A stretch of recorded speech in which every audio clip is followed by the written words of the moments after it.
নবী মসজিদুন নববীতে আমাদের কথা আলোচনা করছেন, সাহাবীদের নিয়ে ওয়াজ করছেন।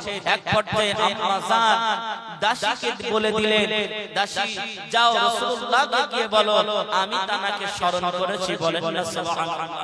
আম্মা জান এটা বলেনি যাও রাসূলুল্লাহকে ডেকে আনো, আম্মা জান শুধু বলেছে যাও আল্লাহর রাসূলকে গিয়ে বলো আমি রাসূলুল্লাহকে স্মরণ করেছি। আমাদের ঘরের মায়েরা কেমন, কচি তোর আব্বাকে ডেকে আন, যদি 10 মিনিট লেট হয়েছে তো আসলে তার আর মানে অবস্থা ভাব যা গালিগালাজ করবে, হলো তোর বাচ্চা যা বলবে সে আর মোটামুটি যা মুখে যা তাই পাই। কিন্তু আম্মা জানেরা কত নম্র ছিলেন, আম্মা জানেরা কত আদবী ছিলেন, কত বিনয়ী ছিলেন। এটা বলেন রাসূলুল্লাহকে ডেকে আনো, এটা বলেছেন রাসূলুল্লাহকে আমি স্মরণ করেছি। বলেন না সুবহানাল্লাহ। এটা আমার আপনার নবী ফজরের নামাজের পরে সাহাবায়ে কেরামদেরকে নিয়ে মসজিদুন নববী শরীফে বারান্দায় বসে আমার আপনার নবী ওয়াজ করছে, কেমন করে আমার উম্মতেরা জান্নাতে যাবে, কেমন করে আমার উম্মতেরা জাহান্নাম থেকে বাঁচতে পারবে, কেমন করে আমার উম্মতেরা জান্নাতে যেতে পারবে, এই চিন্তা ফিকির এই ওয়াজ সাহাবীদের মাঝে করছে। এমন অবস্থায় দাসী এসে আল্লাহর রাসূলকে সালাম দিলেন, আমার রাসূলুল্লাহর দাসী এসে নবীকে সালাম দিলেন, ইয়া রাসূলুল্লাহ ইয়া হাবিবাল্লাহ, হুজুর আপনাকে স্মরণ করেছেন আম্মা জান, আপনাকে স্মরণ করেছেন আপনি, আপনাকে আম্মা জান স্মরণ করেছে। আল্লাহর নবীকে কিন্তু ডাকেনি যে আম্মা জান আপনাকে ডেকেছে, না না, কত আদবের সহিত, কত বিনয়ের সহিত, কত নম্র ভদ্রতার সহিত রাসূলুল্লাহকে বলা হয়েছে ইয়া রাসূলুল্লাহ আম্মা জান আপনাকে স্মরণ করেছে। আল্লাহর নবী শুনে বললেন ঠিক আছে আমি বাড়ি আসতেছি, চলো হোস্তার ভিতরে আসতেছি চলো। কিন্তু আমার আপনার নবী আমাদের মতো গুনাহগার উম্মতের কথা আলোচনা করতে করতে আল্লাহর নবী ঘরের কথা ভুলে গেলেন, আমার আপনার নবী নিজের বাড়ির কথা ভুলে গেলেন, বিবির কথা ভুলে গেলেন, বাচ্চার কথা ভুলে গেলেন। আবার কিছুক্ষণ অতিবাহিত হয়ে গেল, আম্মা জান আবারও দাসীকে পাঠিয়ে দিলেন, যাও যাও যাও যাও আল্লাহর নবীকে গিয়ে বলো আমি তানাকে স্মরণ করেছি। আমার আপনার নবী দিন ও দুনিয়ার বাদশা দাসী গিয়ে বললেন আসসালাতু ওয়াসসালামু আলাইকা ইয়া রাসূলুল্লাহ, হুজুর আম্মা জান আপনাকে ঘরে স্মরণ করেছেন। আল্লাহর নবী আবার বললেন চলো আসতেছি, আবার আল্লাহর নবী ভুলে গেলেন। এই ভুলে যাওয়ার কারণটা হলো আমাদের মতো গুনাহগার উম্মতের কথা আল্লাহর নবী চিন্তা ফিকির করতে করতে আল্লাহর নবী ঘরের কথা ভুলে গেলেন। এ জওয়ান যুবকেরা আবার আম্মা জান পাঠিয়ে দিলেন এবং দাসীকে বলে দিলেন ও আমাদের দাসী যাও যাও চলে যাও আল্লাহর রাসূলকে গিয়ে বলো আমি তানাকে স্মরণ করেছি।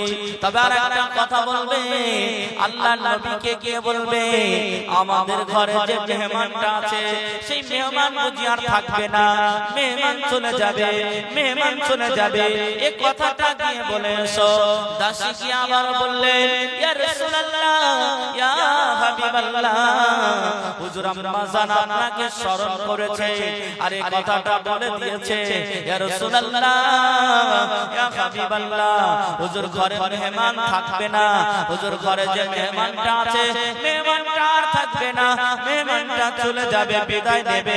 আম্মা জান আপনাকে স্মরণ করেছেন। এখানে মেহমান বলতে আল্লাহর রাসূলের কলিজার টুকরা সন্তান ইব্রাহিমের কথা বলা হয়েছে। আল্লাহর রাসূলের 3টি পুত্র সন্তান ছিল, এই 3টি সন্তান 2 থেকে 2.5 বছরের ভিতরে সবাই মহান রবের ডাকে সাড়া দিয়ে বিদায় নিয়েছিলেন।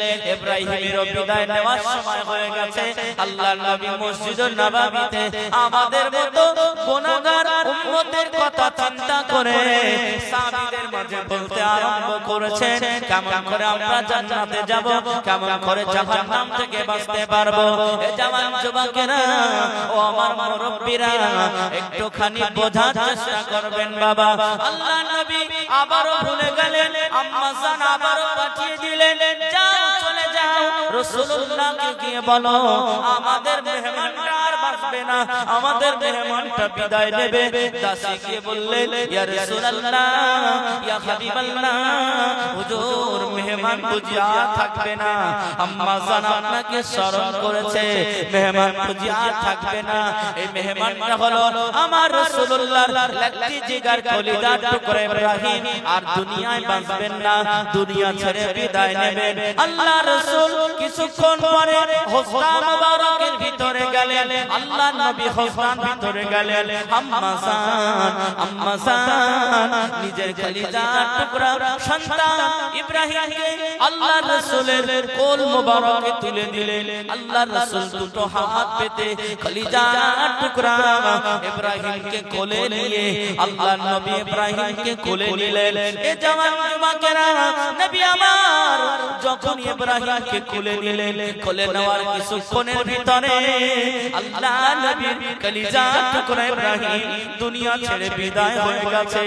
ইন্না লিল্লাহি ওয়া ইন্না ইলাইহি রাজিউন। আমার আপনার নবীর চোখ দিয়ে টপ টপ টপ টপ করে পানি গড়িয়ে গড়িয়ে পড়ে। আল্লাহর রাসূলের কলিজার টুকরা ইব্রাহিম বিদায় নিয়েছে, কলিজার টুকরা সন্তান বিদায় নিয়েছে। আমার আপনার নবীর চোখ দিয়ে টপ টপ টপ টপ করে পানি গড়িয়ে গড়িয়ে পড়ে। একজন সাহাবা আল্লাহর নবীকে বলেছিলেন, ইয়া রাসূলুল্লাহ, ইয়া হাবিবাল্লাহ, হুজুর আপনার কলিজার টুকরা সন্তান বিদায় নিয়েছে আর আপনার চোখ দিয়ে টপ টপ টপ টপ করে পানি পড়ছে।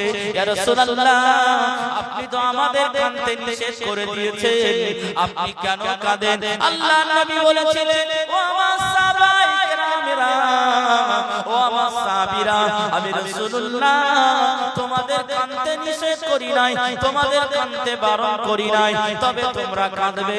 ওই কান্নার আওয়াজটা জানো তোমাদের মৃত পিতা মাতার কানে না পৌঁছায়, তোমরা অন্তরে কাঁদবে, চোখ দিয়ে টপ টপ করে পানি বের হবে, কিন্তু তোমাদের কান্নার আওয়াজ তোমাদের পিতা মাতার কানে না জানো পৌঁছায়। আমি রাসূলুল্লাহ তোমাদের কাঁদতে বারণ করি নাই, কিন্তু তোমাদের চিল্লাচিল্লি করে কাঁদতে বারণ করে দিয়েছি। আমাদের ঘরের মায়েরা যদি আব্বা মারা যায়, মা মারা যায়, মায়ের গলা ধরে কাঁদতে আরম্ভ করে, মৃত মায়ের গলা ধরতে যায়, একটা বোন আরেকটা বোনের গলা জড়িয়ে চিল্লে চিল্লে ধুলোয় লুটোপাটি করে কান্নাকাটি করে, কেউ আবার চুল ছেড়ে। আল্লাহর নবী বললেন, না না না, তোমাদের মা যদি মারা যায়, তোমাদের আব্বা যদি মারা যায়, তোমরা কেউ ধুলোয় লুটোপাটি করবে না, চুল ছেঁড়াছিঁড়ি করবে না, তোমরা এমন করে কাঁদবে তোমাদের পাশে যদি কেউ বসে থাকে আওয়াজটা যেন শুনতে না পায়, তোমরা চোখ দিয়ে পানি ফেলবে, মহান রবের কাছে দোয়া চাইবে। আল্লাহ জানো, আল্লাহ তো আমাদেরকে দোয়া শিখিয়ে দিয়েছেন। হে আমার বান্দিরা, হে আমার বান্দারা, আল্লাহ আমাদের বললেন, রব্বির হামহুমা কামা রব্বায়ানি সগীরা। আল্লাহ রাব্বুল আলামিন আমাদেরকে দোয়া শিখিয়ে দিলেন, ও আমার বান্দিরা, তোমাদের আব্বা কবরে, তোমাদের আম্মা কবরে, তাদের জন্য দোয়া চাও, রব্বির হামহুমা কামা রব্বায়ানি সগীরা। ও রব্বুল আলামিন, আল্লাহ দুনিয়ার জমিনে আমার আব্বা মা আমাকে কোলে পিটি করে লালন পালন করে বড় করেছেন, আজকে আমার আব্বা কবরে, আজকে আমার আম্মা কবরে, আল্লাহ আপনার কুদরতি কোলে আমার আব্বা মাকে আপনি লালন করেন, বলেন সুবহানাল্লাহ। আল্লাহ আমাদের পিতামাতার জন্য দোয়া করেছেন।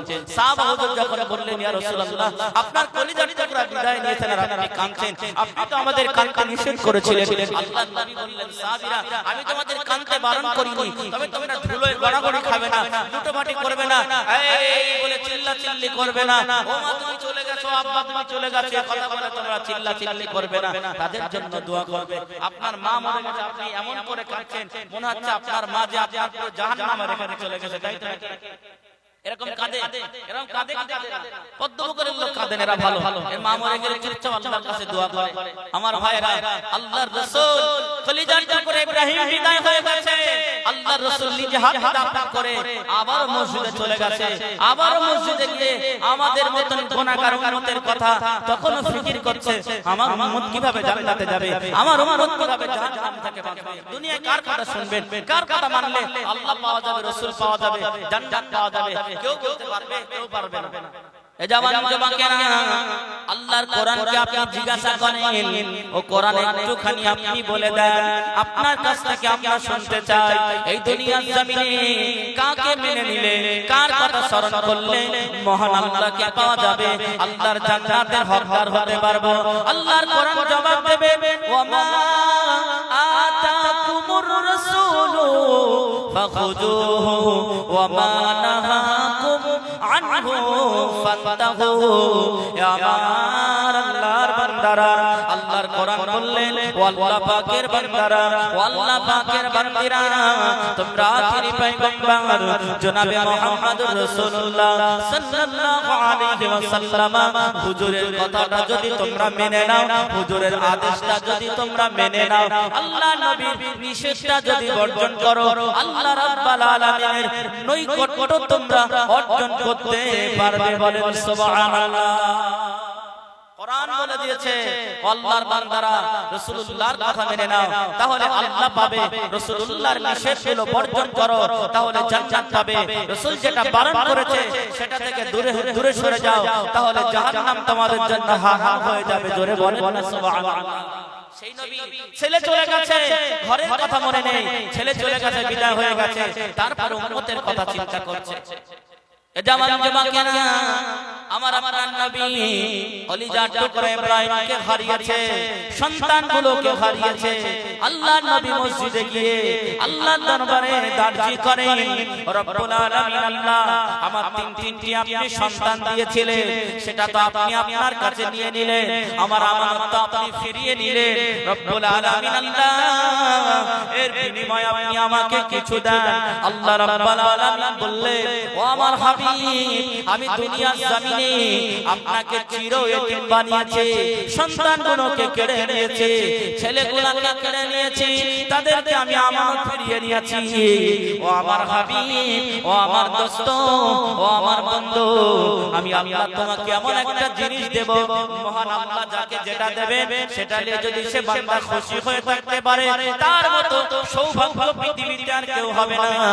আল্লাহ রাব্বুল আলামিন সঙ্গে সঙ্গে কোরআনে আয়াত নাযিল করে দিলেন, ইন্না আ'তাইনাকাল কাউসার। আমার হাবিব, আমি তোমাকে আমাদের ময়দানে কাল কাউসার দেব, হাউজে কাউসারের মালিক বানিয়ে দেব। জোরে বলেন সুবহানাল্লাহ। তোমার কলিজার টুকরা সন্তান ছেলেকে নিয়ে নিয়েছি আমি রাসূলুল্লাহ, আমি আল্লাহ রাব্বুল আলামিন, আমি আল্লাহ তোমাকে হাউজে কাউসারের মালিক বানাবো। সেদিন তোমার উম্মতদেরকে বেছে বেছে হাউজে কাউসারের পানি পান করিয়ে আমার দয়ার জান্নাতে আমি আল্লাহ তাদের প্রবেশ করিয়ে দেব। বলেন সুবহানাল্লাহ। আল্লাহর নবী সেদিন আমাদেরকে কিভাবে চিনবেন, হাদিস শরীফের ভিতরে এসেছে। আল্লাহর নবী জানিয়ে দিলেন, ও আমার সাহাবীরা, ও আমার উম্মতিরা, আমি রাসূলুল্লাহ কিয়ামতের ময়দানে বহু সংখ্যক মানুষ সেখানে থাকবে, শুধু আমি রাসূলের উম্মত নয়, আর অন্যান্য নবীর উম্মতগুলো সেখানে থাকবে। আমি রাসূলুল্লাহ আমার উম্মতের যারা নামাজ আদায় করত, যারা নামাজ আদায় করে, দৈনিক 5 ওয়াক্ত ওযু করে, এই ওযুর জায়গাগুলো নূরের ঝলক দেবে। আমি রাসূলুল্লাহ এই নূরের ঝলক দেখে আমি সহজে চিনতে পারবো এরা হলো আমি রাসূলুল্লাহর উম্মত, এনারা হলো আমার উম্মত। আমি নবী আমার উম্মতদেরকে ডেকে ডেকে ডেকে ডেকে বেছে বেছে আমি রাসূলুল্লাহ হাউজে কাউসারের পানি খাবো, আর আল্লাহর দয়ার জান্নাতের দিকে যেতে বলে দেব। বলেন সুবহানাল্লাহ। যেহেতু নামাজটা পাঠিয়েছিলেন মহান আল্লাহ, আল্লাহ পাক কিন্তু নামাজ বলে দেয়নি বান্দা এমন করে নামাজ পড়বে, এমন করে এই ওয়াক্তে এত রাকাত, এই ওয়াক্তে এত রাকাত। আল্লাহ পাঠিয়েছেন নামাজ পড়তে বলেছেন, কায়েম করতে বলেছেন, কিন্তু নামাজটা প্র্যাকটিক্যালে শিখিয়ে দিয়েছিলেন আমার আপনার নবী। জোরে বলেন সুবহানাল্লাহ। সেই নবী বললেন, সারা জীবন নবী আমাদের জন্য কেঁদেছেন, এখনো পর্যন্ত মসজিদের নববীর সবুজ গম্বুজের পাশে আল্লাহর রাসূল মসজিদের নববীর পাশে সবুজ গম্বুজের নিচে এখনো উম্মত